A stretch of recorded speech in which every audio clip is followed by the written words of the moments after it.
আজকে যে সূরাটা পড়লাম এই সূরার নাম হচ্ছে সূরা আরাফ। এই আরাফ মানে জান্নাত এবং জাহান্নামের মাঝে একটা প্রাচীর, কথোপকথনের স্থান। এই আরাফ নামক স্থানটা আল্লাহ বানিয়েছেন, এদিকে জান্নাত এদিকে জাহান্নাম, মাঝখানে এই বিশাল একটা প্রাচীর দেওয়া আছে। এর উপরে আল্লাহ কিছু মানুষকে বসিয়ে ফেলবে বা দাঁড়িয়ে রাখবে। কোরআনে কারিমে আল্লাহ জবাব দিয়েছেন এ বিষয়ে, বাইনাহুমা হিজাব ওয়া আলাল আরাফি রিজালুন ইয়ারিফুনা কুল্লাম বিসিমাহুম ইলা আখিরি আয়াত। এই যে আরাফ নামে যে একটা স্থান, এইদিকে তাকান না, ক্লাস হচ্ছে না, ভালো করে ক্লাস করেন। কিছু মানুষকে আল্লাহ দাঁড় করিয়ে দেবে। নবীজি বলেন সাহাবীরা এদেরকে আল্লাহ জান্নাতেও দেবে না জাহান্নামেও দেবে না। নবীজি কিন্তু হাদিসের শেষে আর বলেননি যে তাদের দেবে কোথায়, তার মানে ওখানেই দাঁড়িয়ে থাকবে। রাজবাড়িবাসী আমাদের কপালে যদি এরকম আরাফ নামক এই জায়গাটা আমার আল্লাহ যদি আমাদেরকে দাঁড় করিয়ে দেয়, আপনি তো জান্নাতেও যেতে পারবেন না জাহান্নামেও যাবেন না, জায়গায় দাঁড়িয়ে থাকবেন। কতদিন থাকবেন কোনো কুল কিনারা নেই। লের মতো হতভাগ্য কপাল পোড়া আর কেউ আছে? বলেন বলেন। সাহাবী প্রশ্ন করলেন এরা জান্নাতে যাচ্ছে না কেন? বিশ্ব নবী বলেন এরা জান্নাতে যাচ্ছে না এই কারণে, কারণ এরা সব ভালো কাজগুলো করেছে কিন্তু মায়ের সাথে আচরণ খারাপ ছিল। এদের সবই ভালো ছিল, মায়ের সাথে বাবার সাথে এদের ব্যবহার ভালো ছিল না, মা বাবার হক এরা আদায় করতো না, এই জন্য আল্লাহ তাদের জান্নাতে দেবে না। ও রাজবাড়িবাসী নিজের দিকে তাকিয়ে বলেন তো এরকম সন্তান আমরা আছি না নেই? সব ভালো, মা বাবার সাথে আচরণ ভালো নেই, তাদের সাথে ব্যবহারও ভালো না, তাদের হকও আদায় করে না, এমনকি তাদেরকে আলাদা করে দেয়, বৃদ্ধাশ্রমে রেখে আসে। ঠিক যারা বলছে শুধু ঠিক বললে হচ্ছে না। এই যে সন্তানগুলো আজ ভালো ব্যবহার হক আদায় করতে পারে না, বৃদ্ধাশ্রমে রেখে আসে, আলাদা করে দেয়, এটা শুধু এই সন্তানের দোষ না, এ দোষ হচ্ছে বৌমার। এ বউ সারা দিন লেগে থাকে যে বুড়ো বুড়ি থাকলে তোমার ভাত আমি খাবো না। ওনার কি ছেলে মেয়ে একটা, আর ছেলে নেই, তুমি কি একা? এ কথা বলে না কেন?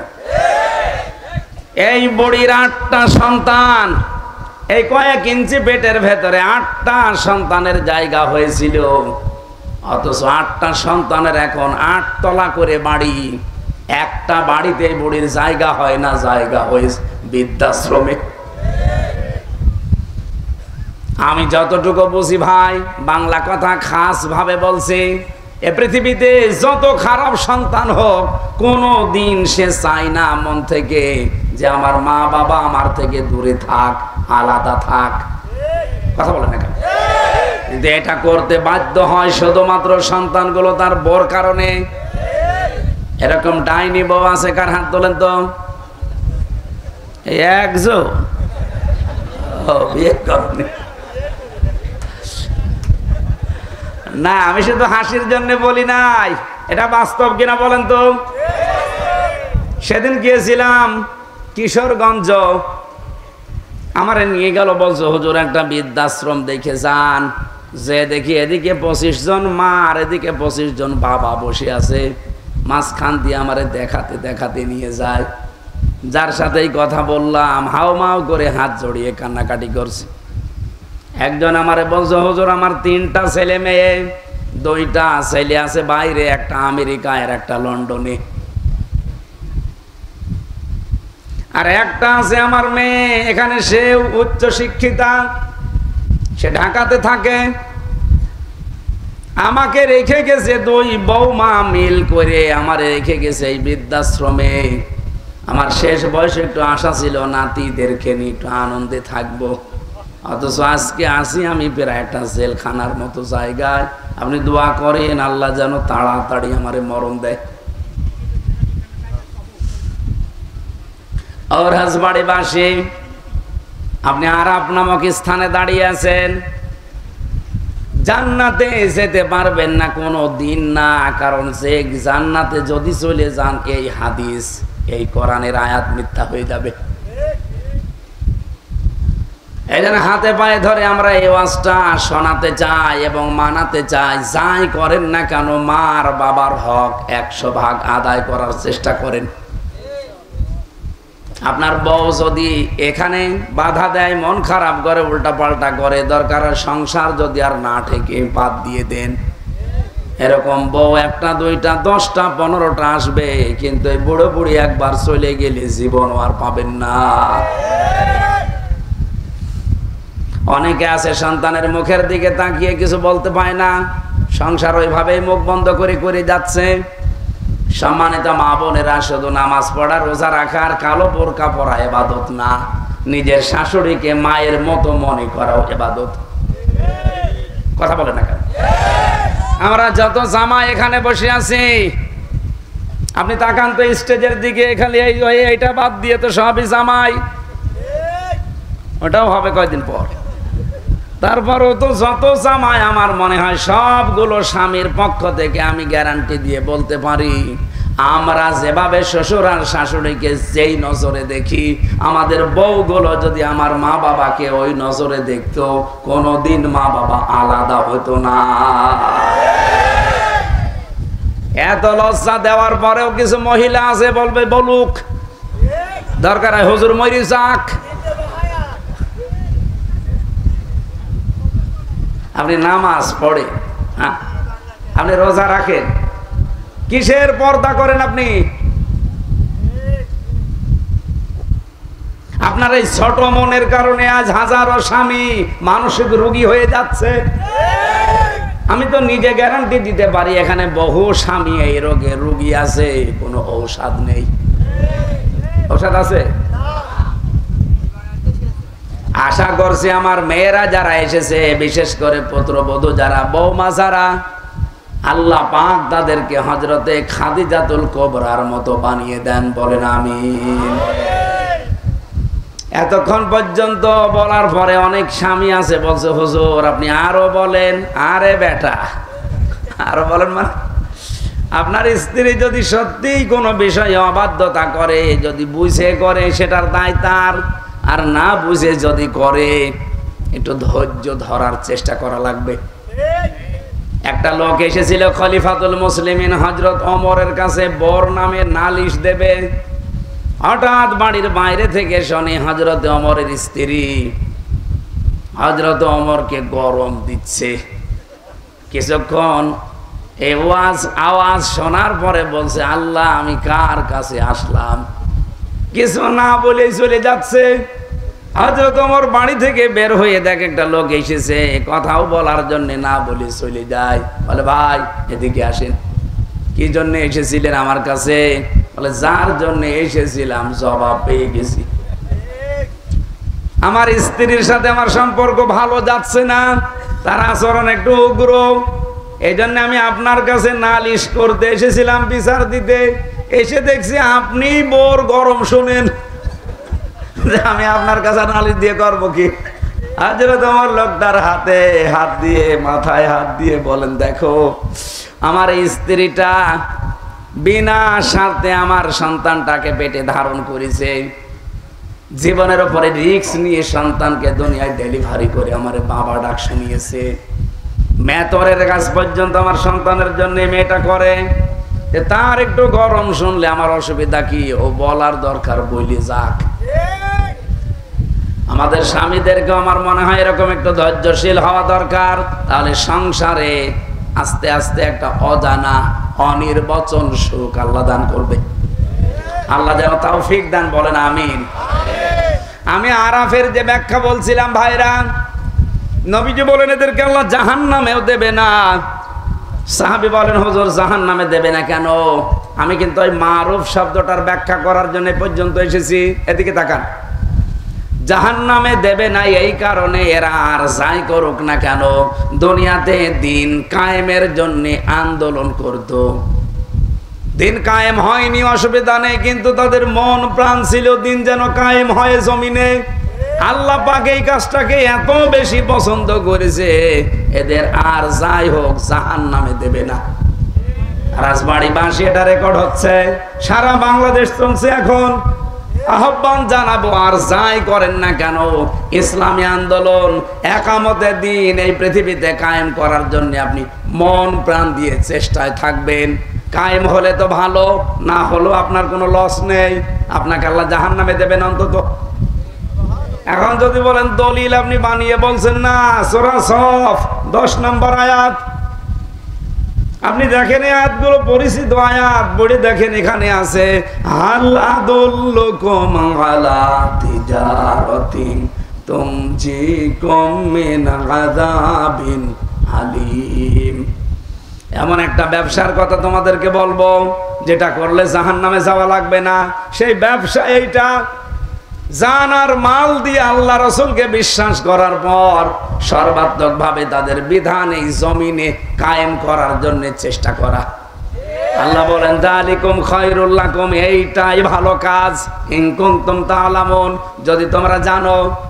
আমরা যারা জেনে ফেলেছি যে এটা ভালো কাজ, এটা উত্তম কাজ, এটা আল্লাহর কাছে প্রিয় কাজ, তাদেরকে মাথায় বাড়ি দিয়েও আপনি আটকাতে পারবেন না। আমি গ্যারান্টি দিতে পারি, এই যে হারুনুর রশিদ, এই লোকটার মাথায় যদি আপনি লাঠি দিয়ে বাড়ি দেন যে কালকে থেকে দিন কায়েমের আন্দোলন আপনি আর থাকবেন না, ওরে মেরে ফেলা ছাড়া আপনি বাধা দিয়ে রাখতে পারবেন না।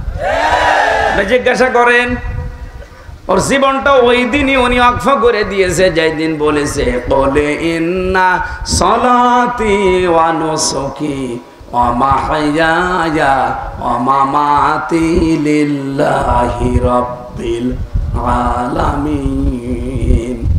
একটা যারা বুঝে পড়ে, মেনে নেওয়ার নিয়তে পড়ে, তামাম দুনিয়া দিয়ে দিলে ওই ইসলাম কায়েমের আন্দোলন থেকে তাকে আপনি সরাতে পারবেন না। অনেকেই বিভিন্ন কায়দায় সরানোর চেষ্টা করছে।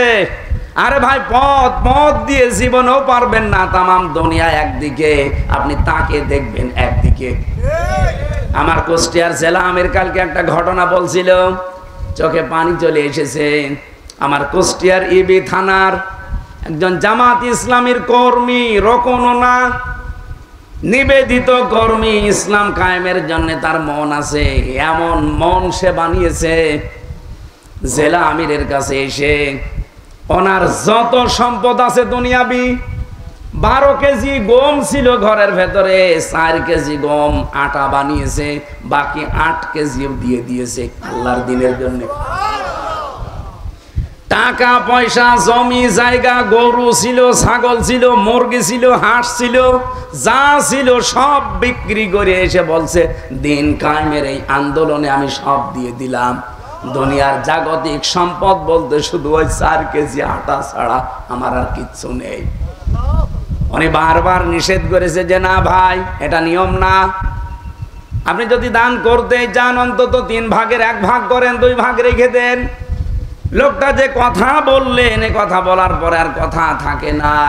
লোকটা বলছে আমিরে জামা জেলা আমির সাহেব, কান খাড়া করে শোনেন, আমি আবু বকর সিদ্দিকের মতো হতে চাই। তাবুকের যুদ্ধে হযরতে আবু বকর শুধুমাত্র আল্লাহ রসুলের নাম বাড়িতে রেখে জাগতিক যত সম্পদ সব দিয়েছিল দিন কায়েমের জন্যে। আমি তার মতো হতে চাই, আপনি আমারে নিষেধ করবেন না। এটা কি এমনি তৈরি হয়? আপনাকে এটা মন থেকে পড়া লাগবে।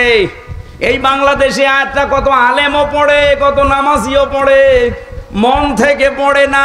এই কারণে তাদের মন আল্লাহ ওইভাবে বানায় না। কিন্তু যাদের মন আল্লাহ তৈরি করে দিয়েছে, কাদের, এই যে কাদের, এই প্রশ্নের জবাব আল্লাহ দিয়েছেন। রব্বুল আলামিন বলেন আল্লাহু ইয়াজতাবি ইলাইহি মাইয়াশা ওয়া ইয়াহদি ইলাইহি মাইয়ুনিব। সূরা শূরা, এটা 13 নম্বর আয়াতের শেষের অংশ। রব্বুল আলামিন বলেন আমি আল্লাহ যাকে নির্বাচিত করি, মনোনীত করি, পছন্দ করি, তাকে আমি আল্লাহ দিন কায়েমের জন্য একনিষ্ঠভাবে লাগিয়ে দেই। কাকে লাগাই? ওয়াহদি ইলাইহি মাইয়ুনিব, যে লোকটা মন থেকে আমি আল্লাহর জন্য ফিরে আসে। আজ 18 কোটি মানুষ বাংলাদেশে, সবাই দিন কায়েমের পক্ষে অ্যাক্টিভ ভাবে নেই। মাত্র এই যে কয়েকদিন আগের জরিপ পেয়েছি, 7 কোটি 20 লাখ মানুষ এখন বলছে আমরা এই দেশে আল্লাহর দিন কায়েম চাই। মানুষ কত কোটি? 18 কোটির উপরে, অথচ মাত্র 7 কোটি 20 লাখ। এরা এখন বুঝতেছে যে এটা ভালো কাজ, পৃথিবীর সর্বোত্তম কাজ। দিন যদি কায়েম না হয়, আমি আমির হামজা 200 বছর বেঁচে থেকে আমার লাভ কি? আমার 3টা মেয়ে হয়েছে, আরো না 14টা মেয়ে হইলো, আমার লাভ কি? আমার তো লাভ হবে ওই সময় চর্মচোখে যখন দেখতে পারবো যে আল্লাহর এই কালাম দিয়ে এই দেশটা চলছে। আহ্বান জানাচ্ছি, ফিরে আসেন। মন তৈরি করলেই যথেষ্ট। আমাকে অনেক আমার নিজের হিতাকাঙ্ক্ষী যারা মনে করে, তারা বাধা দেয় যে এত ঝামেলা যাওয়ার দরকার কি, তোর কি কম আছে? ওইটা ভাঙিয়ে বসে খেলেই তো তোর জীবন কেটে যায়। আরে ভাই, খাওয়া দাওয়া পায়খানা করার জন্য তো আমার দুনিয়া না। আমার টার্গেট হচ্ছে দিন কায়েম করার চেষ্টা করা। কায়েম হলে ভালো, না হলে আমার কোনো লস নেই। আমার নির্ধারিত বেতন আছে। কথা বলেন না কেন? হারুন ভাই মনে করেন 5 জন মানুষকে কর্মচারী নিয়েছে, কামলা, লেবার। উনি বলছে এই জমিনে তোমরা আজকে ধান লাগাও, বিকাল 5টার সময় তোমাদের বেতন যার যারটা দিয়ে দেব। আমরা বিকাল 5টা পর্যন্ত লাগাবো নাকি? বিকাল 5টা বাজতে মাত্র আর 10 মিনিট বাকি আছে।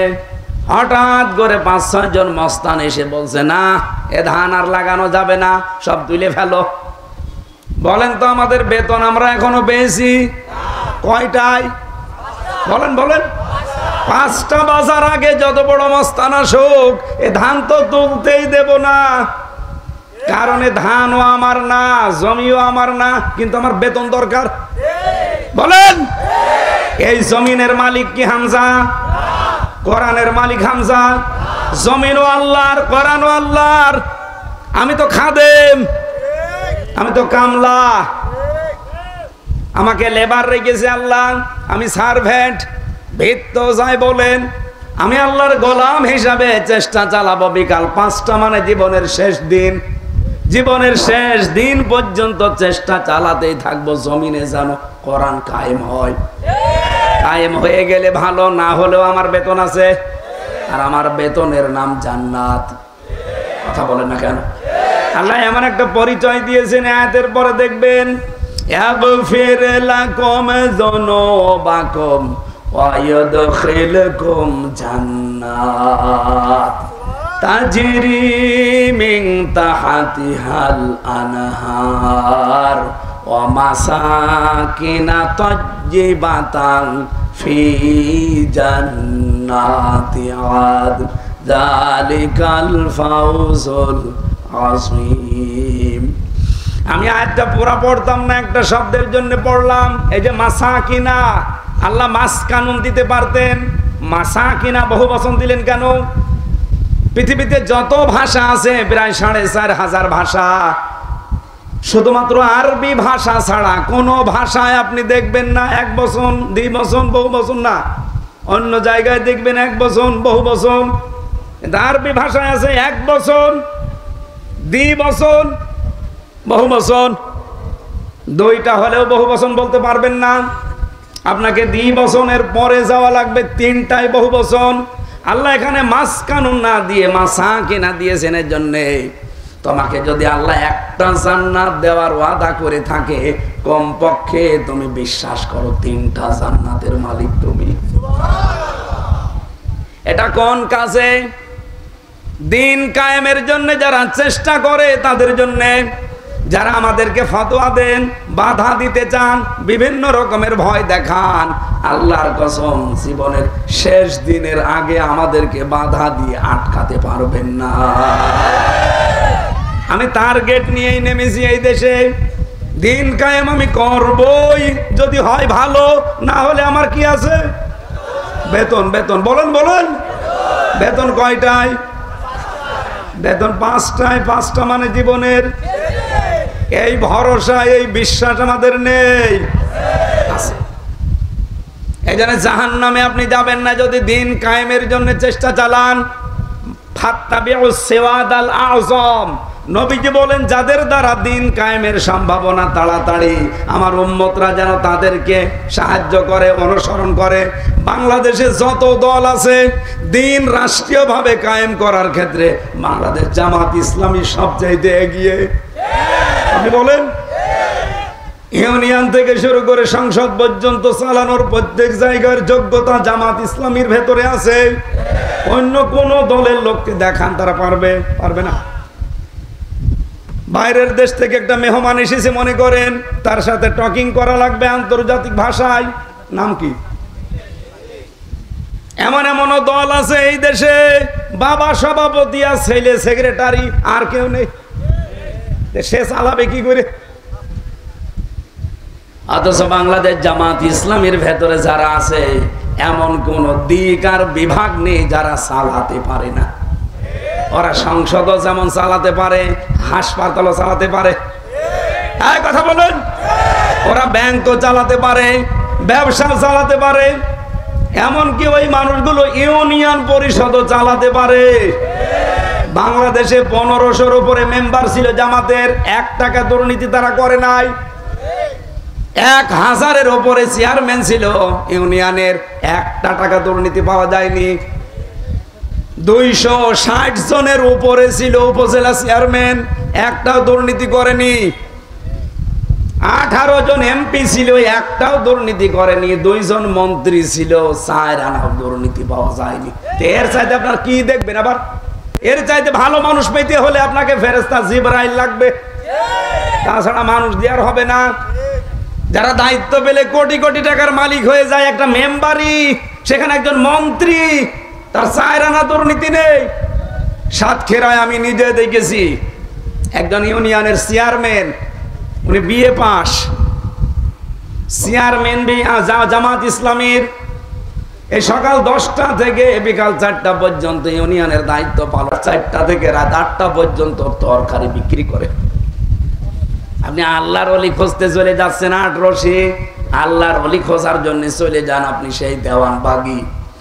আল্লাহর ওলি খোঁজার জন্য চলে যাচ্ছেন বরিশাল।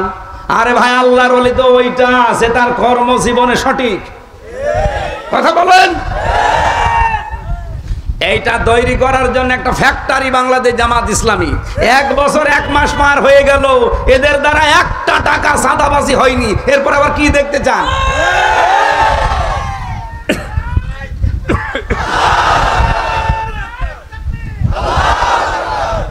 বিশ্বনবীকে আল্লাহ যে পৃথিবীতে পাঠিয়েছেন, এ দুনিয়াতে আসার পরে 3 জন মহিলার তিনি দুধ পান করেছিলেন। সর্বপ্রথম তার নিজের মায়ের, 2 নম্বরে উম্মে আইমান, 3 নম্বরে হালিমাতুস সাদিয়া রাদিয়াল্লাহু তাআলা আনহা। আমি যতটুকু বুঝলাম, এই 3 জন মেয়ে লোকের দুধ পান করতে গিয়ে সর্বশেষ নবীজি হালিমাতুস সাদিয়ার স্তনে মুখ লাগিয়েছিলেন। ডান স্তন পান করার পরে তিনি আবার বাম স্তনে লাগালেন, তিনি মুখ বের করে ফেললেন। এদিকে তাকান, গুরুত্বপূর্ণ একটা পয়েন্ট এটা। আপনি মিলাদ পড়েন, জিলাপি খেয়ে খেচড়ি খেয়ে শেষ করে দিচ্ছেন। মিলাদ এইটা বাম স্তনে 1 বার 2 বার 3 বার মুখ লাগানোর পরে তিনি মুখ বের করে ফেললেন। চোখের ইশারা দিয়ে যেন জানাতে চাই, মা হালিমা জোর করেন কেন? ডান স্তন এটা আমার অধিকার ছিল, আমি তো পান করেছি। বাম স্তন এটা আমার অধিকার না, এটা আমার দুধ ভাই আব্দুল্লাহর অধিকার। আমি তো জানি আপনার একটা ছেলে আছে আব্দুল্লাহ। পৃথিবীতে আমি ভাইয়ের হক নষ্ট করার জন্য আসি না, এসেছি ভাইয়ের হক ফিরিয়ে দেওয়ার জন্য। আর আজ বাড়ি বাসে যেই নবী মায়ের কোলে বসে ভাইয়ের হক মারে না, আরো ফেরত দেয়, সেই নবীর উম্মত আমরা। যত বড় হচ্ছে ভাইয়ের হক মারার জম হচ্ছি। মনে হয় বেশি বলে ফেললাম। এবার একটা হাদিস বলবো, আবার নিচের দিকে টেনে নিয়েন না। 1500 বছর আগের কথা। عن أبي ذر رضي الله تعالى عنه قال ক্বালা নবিয়্যু সাল্লাল্লাহু আলাইহি ওয়াসাল্লাম মান ইদ্দাআ মা লাইসা লাহু ফালাইসা মিন্না ওয়ালিয়াতাবাওয়া মাকআদাহু মিনান নার। রাহু মুসলিম। বিশ্বনবী জানিয়েছেন যে জিনিস তোমার না, ওইটা যদি জোর করে নিজের আয়ত্তে নিয়ে নাও, দুইটা ক্ষতি ওই দিন থেকে তোমার আরম্ভ হয়ে গেছে। এই এদিকে তাকান, আবার বলছি, যেই জিনিস তোমার না ওইটা যদি জোর করে, জবরদস্তি করে, চাঁদাবাজি করে, দখল করে নিজের আয়ত্তে রেখে দাও, ওই দিন থেকে দুইটা শাস্তি তোমার শুরু হয়ে গেছে। এক নম্বরে, ওই দিন থেকে তুমি আর নবীর উম্মত নেই। ফালাইসা মিন্না, মাঝখানে ফা আছে।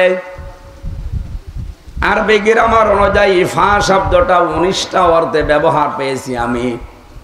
উপরে বর্ণিত কোন গুণাগুণ যদি কারো ভেতরে থাকে, পরের শাস্তি বা পুরস্কার মাস্ট বি তার জন্য হবে, এই জন্য ফা দেওয়া হয়। আল্লাহর নবীর শব্দ চয়ন দেখেছেন, নবীজি তো লাইসা মিন্না বলতে পারতেন, ফালাইসা মিন্না বললেন কেন? সত্যি যদি আপনার জীবদ্দশায় আপনার আয়ত্তে এমন কোন সম্পদ আপনার হয়ে যায় যেটা আপনার মালিক হওয়ার কথা না, সে যেভাবেই হোক আপনি মালিক হয়েছেন, জোর করে, জবরদস্তি করে, চুরি করে, ডাকাতি করে, ছিনতাই করে, চাঁদাবাজি করে, যদি ওই সম্পদ আপনার আয়ত্তে রেখে দেন, ওই দিন থেকে আপনি আর নবীর উম্মত নেই। হ্যাঁ, আপনি নামাজ পড়তে পারেন, আপনি রোজা রাখতে পারেন, আপনি হজ করতে পারেন, আপনি মুসলমান মনে করতে পারেন নিজেকে, কিন্তু আপনি নবীর উম্মত নেই।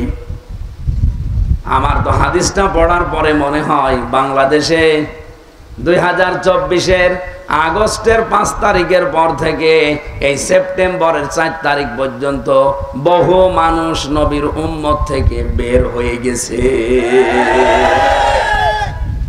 রাজবাড়িতে চাঁদাবাজি নেই জন্য টের পাচ্ছেন না? কুষ্টিয়ায় যান, কত আল্লাহর ওলি আছে ওখানে। বাবা শাহজালাল মদের কাছে কুত্তা বিড়াল সব হালাল, সব হালাল করে নিয়েছে। আপনি চাঁদাবাজি করে একজনের সম্পদ নিজের দখলে নিয়ে নিলেন, ওইটার মালিক কি আপনি? বলেন বলেন।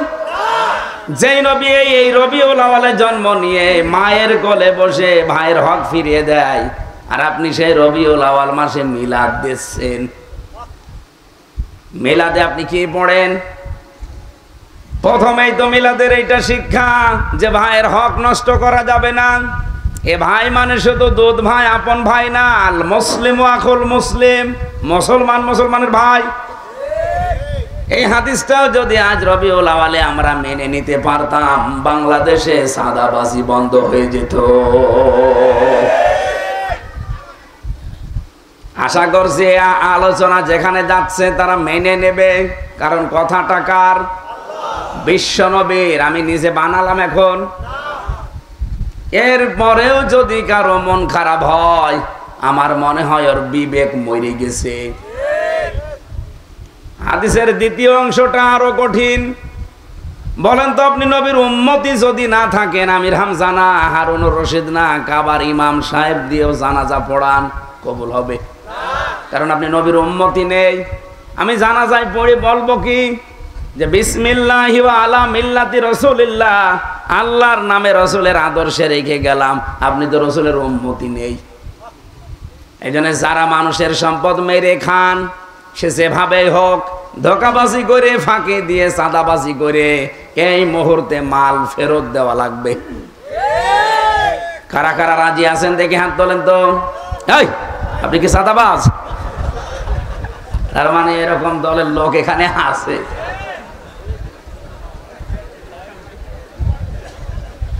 হাদিসের দ্বিতীয় অংশ কি? দ্বিতীয় নম্বর পয়েন্টে পেয়েছি, ওয়ালিয়াতাবাওয়া মাকআদাহু মিনান নার, সে যেন জাহান্নামে নিজের একটা স্থান তৈরি করে নিল। এ বাংলাদেশে আজ কত নবীর উম্মত দাবিদার বলেন তো, যারা এই রবিউল আউয়াল মাস আসলে মিলাদ দিচ্ছে আমারে ডেকে। কিসের টাকা দিয়ে মিলাদ দেন? বসে চাঁদার টাকা। না ভাই, হচ্ছে না। আপনি তো নবীর উম্মত থেকে খারিজ হয়ে গেছেন। এক নম্বরে 2 নম্বরে আপনি নিজেই জাহান্নামে যাবেন বলে একটা টিকিট কেটে বসে আছেন। অথচ রবিউল আউয়ালের 27টা শিক্ষার প্রথম শিক্ষা এইটা যে আমি ভাইয়ের হক নষ্ট করতে পারি না, এই দুনিয়ায় এসেছি আমি ভাইয়ের হক ফিরিয়ে দেওয়ার জন্য। মিলাদে এই শিক্ষাটা নেওয়ার তৌফিক আল্লাহ দান করেন, বলেন আমিন। আমরা দরুদ যেহেতু পড়ার জন্য সিদ্ধান্ত নিয়েছিলাম, এতগুলো পয়েন্ট বলতে গেলে আমার তাফসির হবে না, এই জন্য একটা পয়েন্ট বললাম। এই শিক্ষাটা এখন থেকে আপনারা মেনে নেবেন। আমরা সূরা আরাফ 157 নম্বর আয়াতের প্রথম অংশটুকু পড়েছি। এই বিষয়ে যতটুকু কথা আল্লাহ দিয়েছেন আমরা হালকা টাচ দেব, পুরাটা বলতে গেলে কিয়ামত এসে যাবে। যতটুকু আমার মাথার ভেতরে আছে আমি চেষ্টা চালাচ্ছি, চিন্তা ভাবনা করা কথা, আমি গতানুগতিক কথা বলি না, অনেক তথ্য আছে এর ভেতরে, ভালোভাবে শুনবেন ভাই। জবান খুলে কোরআনের সোনালী আয়াত একটু পড়েন একেবারে সবাই। আউযু বিল্লাহি মিনাশ শাইতানির রাজিম, বিসমিল্লাহির রহমানির রহিম।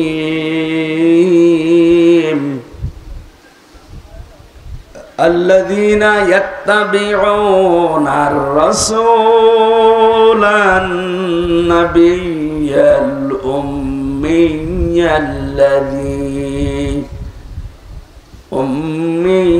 الذي يجدونه مكتوبا। এ পর্যন্ত থাক। আমরা তাফসীর করতে হলে যে ঐতিহাসিক প্রেক্ষাপটগুলো জানি, প্রায় 15টা বিষয় আলোচনায় আনতে হয়। 1 নম্বরে শুদ্ধ তেলাওয়াত, যেটা আমরা করেছি। 2 নম্বরে মাতৃভাষায় অর্থ, যে যে দেশে বাস করে ওই দেশের অর্থ সে করবে। আমি এখানে বাংলা ভাষায় কথা বলি, বাংলা ভাষায় আমরা অর্থ করছি। আমেরিকায় যারা আছে ইংরেজিতে বলে, ওরা ইংরেজি ভাষায় অর্থ করে। ভারতে যারা আছে তারা যারা হিন্দিতে কথা বলে, হিন্দি ভাষায় তারা অর্থ করবে। তাহলে মাতৃভাষায় অর্থ করা লাগবে, এটা বোঝার জন্যে। নবীজিকে আল্লাহ জানিয়েছেন, হে নবী, যে কিতাব আপনাকে আমি আরবি ভাষায় দিয়েছি, এমনিতে আরবি ভাষায় কিতাব দেয়নি, কারণ আপনার এলাকার ভাষা কি? বলেন বলেন। আপনি আপনার মাতৃভাষায় সহজে বোঝাতে পারবেন কোরআনে কারীমকে। যেহেতু মাতৃভাষায় আমরা এবার অর্থ বলছি, আল্লাযীনা যারা ইত্তাবিউনার রাসূলা অনুসরণ করছে, করবে রসুলকে। কয়েকটা পরিচয় আল্লাহ এখানে রসুলের তুলে ধরেছেন আমাদের নবীর। 1 নম্বরে আমাদের নবী ছিলেন রসুল, 2 নম্বরে তিনি ছিলেন নবী, 3 নম্বরে তিনি ছিলেন উম্মি। কয়টা বৈশিষ্ট্য পেলাম? বলেন বলেন।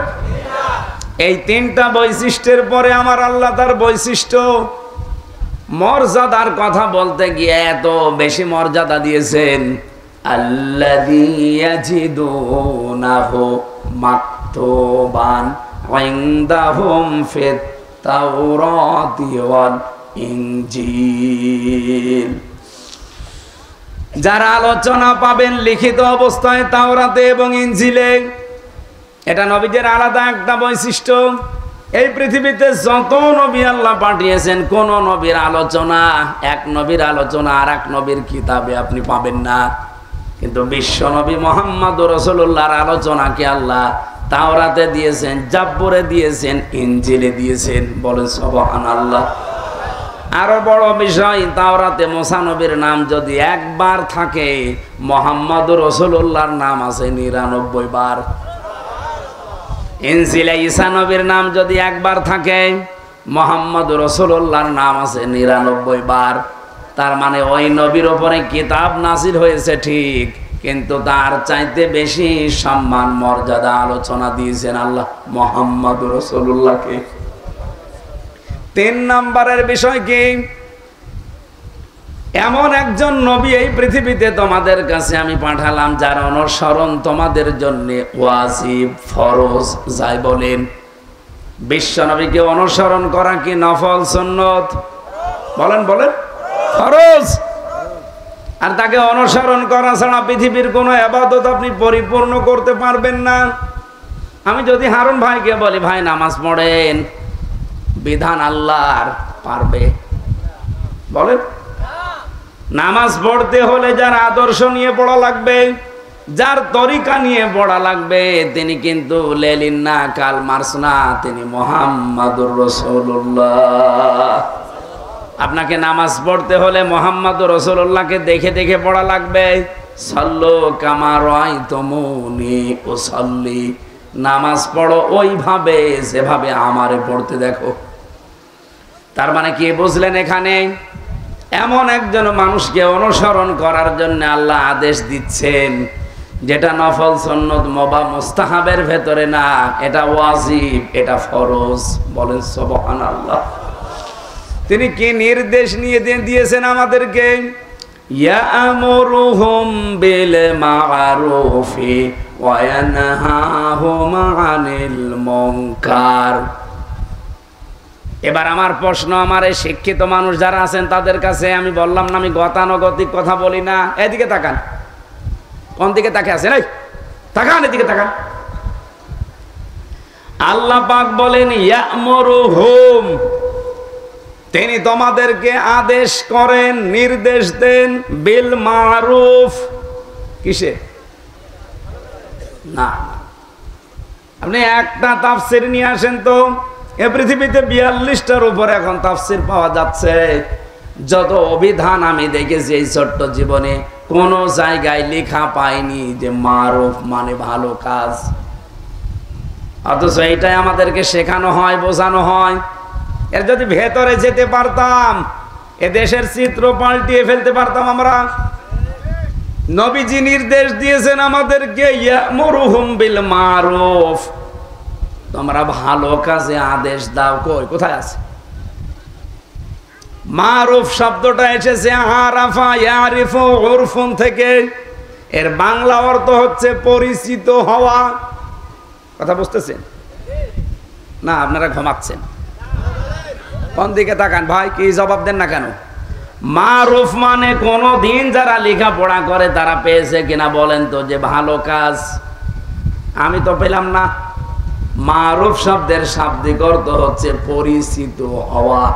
ওই যে আরাফাতের ময়দান বলা হয়, ওটা পরিচিত হওয়ার স্থান। কি কথা বলছেন?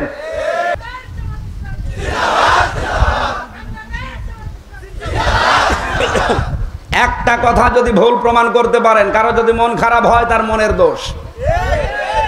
বলে হ্যাঁ, উনি এসে জামাতের কথা বলে, আমাদের কথা বলে না। তোদের কথা বলবো কি করে? তোর কথা কোরআন হাদিসে আছে? হ্যাঁ, যা আছে তা তো বলা যায় না, ও তো কোরআন বিরোধী। এই যে পাবনা ঈশ্বরদী আটঘরিয়ায় হাবিবুর রহমান হাবিব, জাকারিয়া পিন্টু নামে আল্লাহর এক বান্দা, এই দুইজন প্রকাশ্য কোরআনের অনুষ্ঠানে বাধা দেয়। এদের মুসলমান বলা যায় না, এরা কাফের। বলে না, আমরা কোরআনে বাধা দেই না, জামাত ইসলামী। আমারে বাধা দিচ্ছেন কোন কারণে?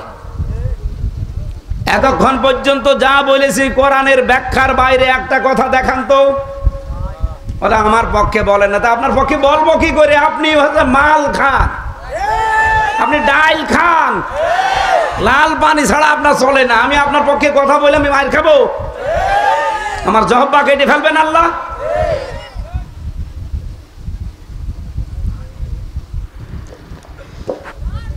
আন্দোলনের কথা এই জন্য বলছিলাম, আপনি যেন জাহান্নামে না যান। এরপরে আপনার বিবেকের ওপরে ছেড়ে দিলাম। সবাইকে তো আল্লাহ নিয়ে আসবে না।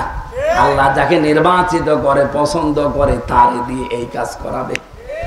এবার আসেন, রাসূলুল্লাহ এই যে রবিউল আউয়াল মাসে এসেছিলেন, ওনার যে 6টা কাজ ছিল, তার প্রথম কাজ তিনি আদেশ দিতেন। কি কাজের? না না, মারুফ শব্দের শাব্দিক অর্থ এবার বলছি।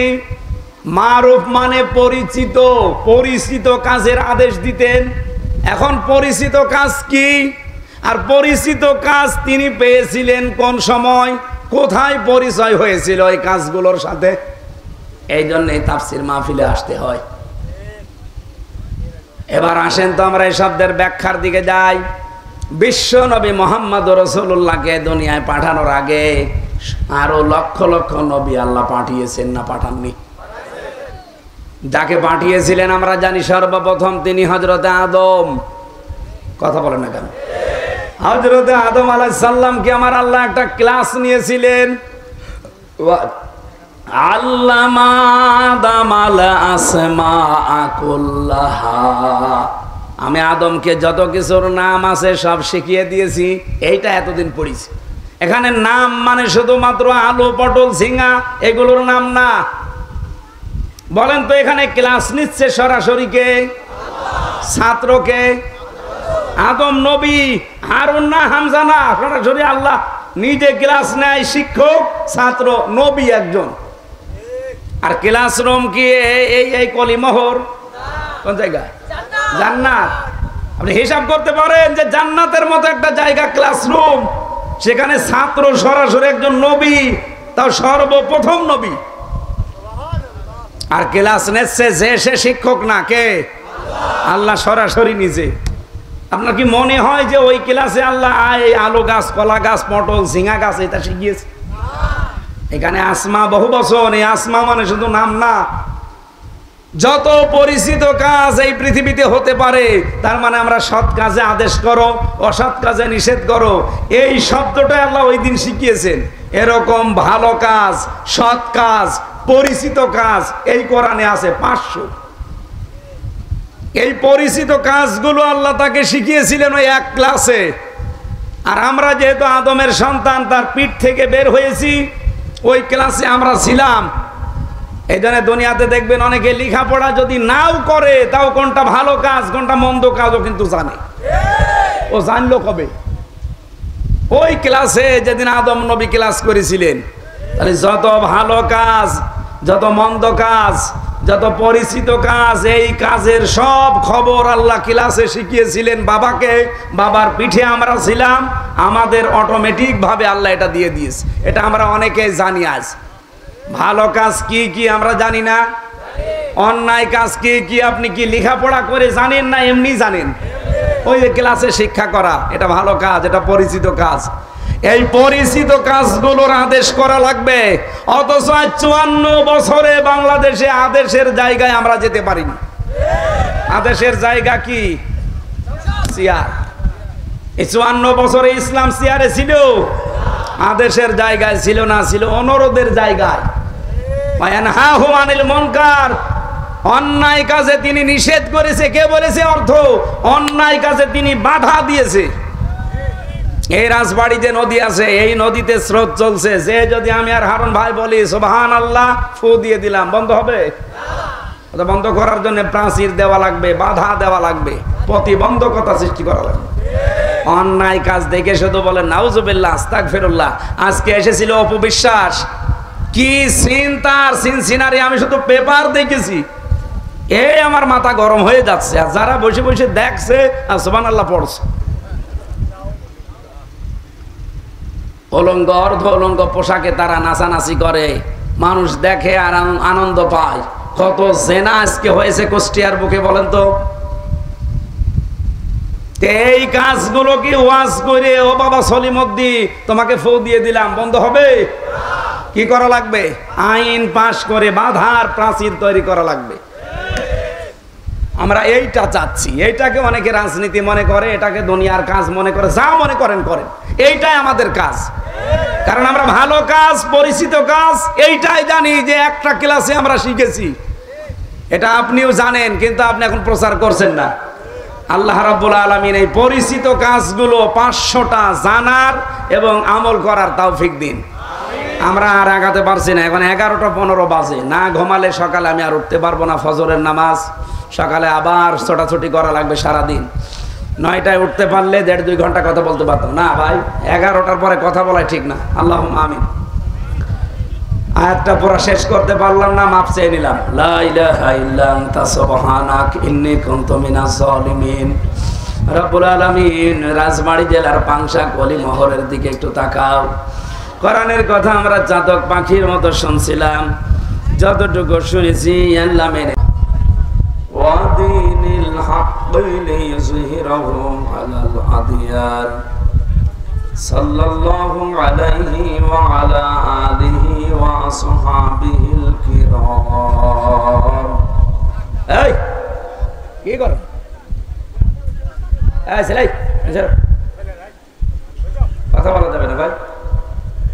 ভিডিও মেনে তাড়াতাড়ি বসো, কে উঠবা না, এখানে দাঁড়িয়ে থাকা যাবে না ভাই, সামনে অন্তত যে যেখানে আছেন জায়গা পেলে বসে যান। فقد قال الله تعالى في كلامه المجيد وبرهانه التوحيد أعوذ بالله من الشيطان الرجيم بسم الله الرحمن الرحيم الذين يتبعون الرسول النبي الأمي الذي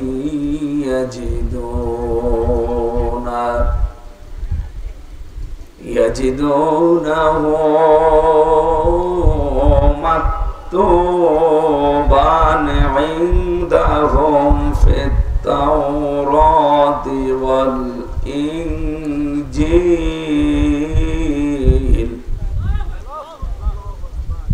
يأمرهم بالمعروف وينهاهم عن المنكر ويحل لهم الطيبات ويحرم عليهم الخبائث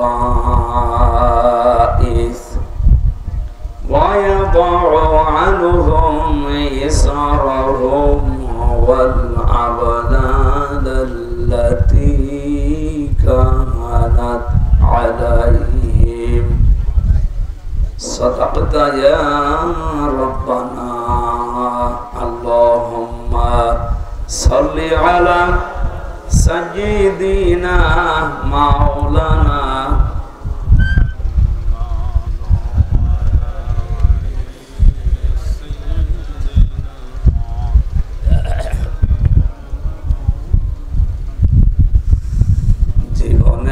যত প্রেম আছে কলিজায়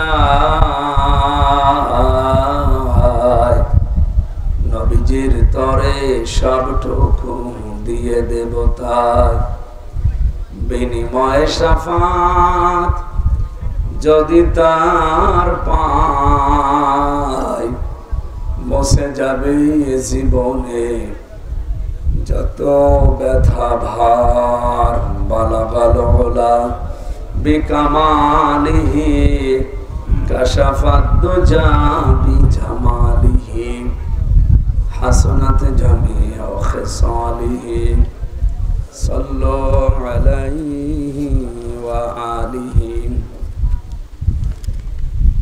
আলহামদুলিল্লাহ। এই আবার দাঁড়িয়ে আছেন মানে বসেন।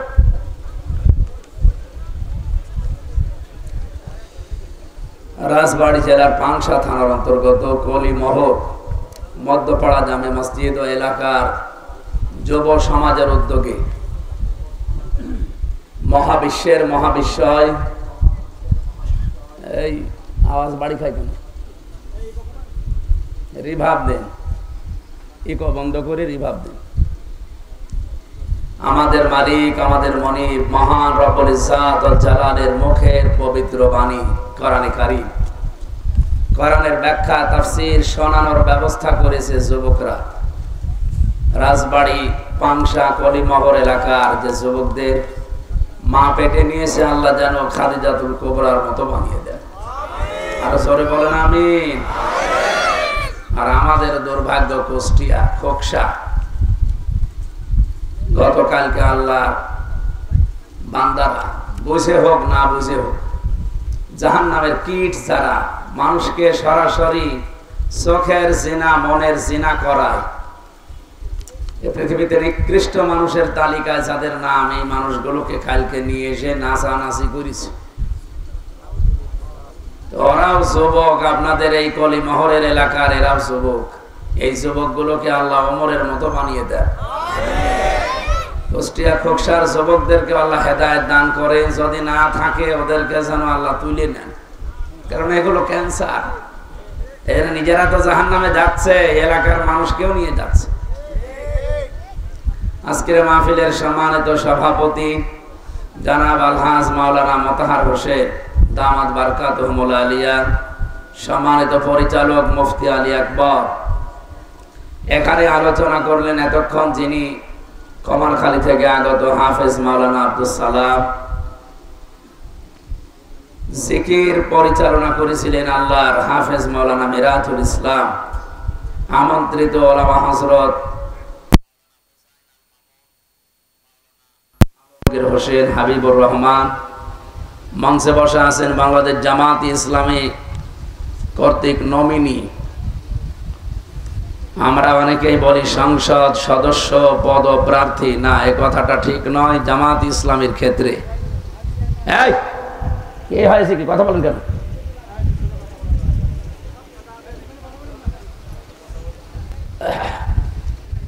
আপনারা জানেন বাংলাদেশে যত দল আছে এ পর্যন্ত আমার যতটুকু অবজারভেশন আছে এই দেশে বাংলাদেশ নিয়ে ৭৩টার উপরে এখন দল কাজ করছে। শুধুমাত্র বাংলাদেশ জামাত ইসলামী এরা আজ পর্যন্ত এই দেশে কেউ নিজের দলীয় কোনো পদ গলা বাড়িয়ে চেয়ে নেই, চেয়ে নিলেও কিয়ামতের আগেও পাবে না। কিন্তু অন্য দলে আমরা দেখি এই পদ পাওয়ার জন্যে, এই এমপি নমিনি হওয়ার জন্য তারা মারামারি করে মরে পর্যন্ত যায়। জামাত ইসলামীতে এটা আজ পর্যন্ত পেয়েছে? বলেন বলেন, আপনাদের আর কি দেখানো লাগবে? আমিরে জামাত ডাক্তার শফিকুর রহমান এই যে মহাসমাবেশে ঘোষণা দিয়েছে যে এই দল থেকে কেউ যদি এমপি হয়, মন্ত্রী হয়, 5 বছরে তার একটা টাকা বাড়বে না, যা আছে আরো কমে যাবে। সরকারি ট্যাক্স ফ্রি যে গাড়ি আছে ওইটা তারা নেবে না, ফ্ল্যাট দেয়, ফ্ল্যাট দেয়, প্লট দেয়, এগুলোও নেওয়া হবে না। যত টাকা বাজেট আসে একটা টাকা এদিকে ওদিকে যাবে না, যে বাজেট এসেছে সব জনগণের সামনে উন্মুক্ত করা হবে। আমি কয়েকদিন আগে গিয়েছিলাম মালয়েশিয়া, সিঙ্গাপুরে, থাইল্যান্ডে। দুর্ভাগ্য আমার, যে হোটেলে উঠি নিচে নেমে দেখি 2 শয়তান চা খাচ্ছে। কি গো বলছো হুজুর আমরা আগেই পালিয়েছি। আপনি পালাইলেন কেন? 3 তারিখের পরে দেখলাম ভাব ভালো না, দরকার নেই ভিক্ষা, পুকুর ঠেকা, তাড়াতাড়ি করে চলে এসেছি, এসে বাঁচলাম। কিন্তু এখনো শান্তি পাচ্ছি না, কারণ হোটেলে থাকা লাগে। অথচ যেই লোকের সাথে কথা বললাম তার বাংলাদেশ এবং বিদেশ মিলে 620টা বাড়ি। তার কত? 620টা বাড়ি। কিন্তু কোনো বাড়িতে থাকতে পারে না। এ দেশের বাড়ি তো জনগণ সব আগুন লাগিয়ে 32 নাম্বার 33 নাম্বার করে দিয়েছে। বাকি বিদেশের মাটিতে যে বাড়িগুলো বানিয়েছে ফ্ল্যাট, এগুলোও থাকতে পারে না। সাহেব পাড়া বানিয়েছে মালয়েশিয়া, কিন্তু তালা লাগানো। সিঙ্গাপুরে ফ্ল্যাট কেনা, তালা লাগানো, যেতে পারে না। আপনার নিজের বাড়ি আছে, আপনি সেখানে না থেকে হোটেলে থাকেন কেন? 20 লাখ বাঙালি কাজ করে এই মালয়েশিয়া। বাইরে যদি আমারে দেখতে পায় না, পিটিয়ে ভর্তা বানিয়ে ফেলবে। বাইরে যাব, খুব চুরি করে আসে, হুজুর দোয়া করেন। আরে দোয়া, ওর জন্য দোয়া আসে? নির্ভরযোগ্য সূত্রে আমাকে বসিয়ে বসিয়ে বলছিলেন যে আপনারা তো আলেম মানুষ, আমাদের দেশে যেই টাকা বাজেট হয় একটা রাস্তার জন্য, ব্রিজের জন্য, 100 টাকা বাজেট হলে মাত্র 3 টাকা খরচ হয়। আর ওই উপর থেকে নিচ পর্যন্ত আসতে 97 টাকা আল্লাহর ওলিরা খেয়ে ফেলে। আপনাদের দ্বারা এটা হবে না, আমাদের বিশ্বাস। আগামীতে যদি ইসলামকে আপনারা নিয়ে যেতে পারেন, এই দেশের চিত্র মালয়েশিয়ার চাইতেও পরিবর্তন হয়ে যাবে। মালয়েশিয়া দাঁড়িয়ে গেছে 4 সাল থেকে, আজ 21 বছরে তারা বিশ্বের মানচিত্রে আজ উল্লেখ করার মতো একটা দেশ। অথচ তারা আমাদের চাইতে নিম্নে ছিল। শুধু মরুভূমি, পাহাড়, পাথর আর পাম গাছ, তাছাড়া আমি কিচ্ছু দেখি না। অথচ বাংলাদেশের চাইতে দেশটা প্রায় 5 ডবল বড়। মানুষ মাত্র 1 কোটি, তাও বাংলাদেশের 20 লাখ বৈধ, আরো অবৈধ আছে আরো 20 লাখ, 40 লাখ। তাহলে ওই দেশের মানুষ কয়জন? অথচ দেশটা দাঁড়িয়ে গেছে তাদের শুধু সততার কারণে। দুর্নীতিমুক্ত দেশ, ওরা যা বাজেট হয় ওইটাই খরচ করে, একটা টাকা এদিক ওদিকে হয় না। আর আমাদের দেশে 3 টাকা মাত্র খরচ করেন, 97 টাকা খেয়ে ফেলে। এ দেশ দাঁড়াবে কি করে? আগামীতে ইসলাম যদি আসে আমরা গ্যারান্টি দিতে পারি এই দেশ 21 বছর লাগবে না। ওরা তো 4 সাল থেকে 25 সাল, 21 বছর সময় লেগেছে। আমাদের মাত্র 5 বছরে এই দেশ পাল্টিয়ে যাবে। অনেক কিছু আছে, শুধু সৎ মানুষগুলো নেই। সৎ যাদের মনে করতাম ওইটাই বড় অসৎ। এই যে দরবেশ বাবা, কি বড় বড় দাড়ি গো। আমি যখন আদালতে হাজিরা দিতে যেতাম এই 3 বছর একাধারে, মাঝে মাঝে দেখতাম লোকটা এসে এই জজের কামরায়, বিচারকের কামরায় কি যেন বলতো। আমি নিজে একদিন দেখে ফেলেছিলাম যে কি কি যেন তাকে শিখিয়ে দিচ্ছে, যে এই কাজগুলো করা লাগবে, এগুলো করা যাবে না। তার মানে এদেশে এতদিন পর্যন্ত কোনো বিচার ছিল না, যা ছিল সব অবিচার। এত আসতে বললেন। এর বাস্তব প্রমাণ মাওলানা সাইদি সাহেবের এই সাক্ষীগুলো। আল্লামা সাইদির সাক্ষীরা এখন নিজেরা এসে মামলা দিচ্ছে হাসিনার বিরুদ্ধে। আজ জীবনের উপরে ঘৃণা লাগে যে এত বড় ডাহা মিথ্যা কথা আমাদের মাথায় অস্ত্র লাগিয়ে বলতে বাধ্য করেছি। বিচারের নামে যে অবিচার হয়েছে, প্রহসন হয়েছে, বিচারিক হত্যাকাণ্ড হয়েছে, এটার প্রমাণ আমি নিজেই। কারণ আমি তো নিজে ভিকটিম। 3 বছর বিনা কারণে কিচ্ছু জানি না ওই বিষয়, আন্দাজে এক মিথ্যা মামলায়, তাও জেলে রাখলে তো হয়েছে। আমারে রেখেছিল ফাঁসির কন্ডেম সেলের ভেতর। বহু কষ্ট দিয়েছে শয়তানরা। এই জন্য আমরা গ্যারান্টি দিতে পারি এখানে বাংলাদেশ জামাত ইসলামী এমপি পদপ্রার্থী নয়। সারা বাংলাদেশে 300 এমপির নাম ঘোষণা দিয়েছে, এরা সব নমিনি। এরা কি? একটাও আমরা নিতে চাইনি, আমাদের উপরে চাপিয়ে দেওয়া হয়েছে। এটা জুলুম না বলেন তো? আমি 5 বছরে কত টাকা উপায় করতে পারতাম, অথচ এই দল থেকে এমপি মন্ত্রী হলে একটা টাকাও আর বাড়বে না, যা আছে আরো 10 টাকা কমে যাবে। বাংলাদেশে কোন দলের লোক এই কথা বলতে পারে না, কোন দলের প্রধান এই গ্যারান্টিও দিতে পারে না। আমার মনে হয় অন্য কোন দল থেকে যদি এই গ্যারান্টি দেওয়া হয় যে আমার দল থেকে এমপি মন্ত্রী হলে ওর 5 বছরে 1 টাকা বাড়বে না, আরো কমে যাবে। এদেশে অনেক দল আছে এমপি দাঁড়াবেই না। বেশি বললাম?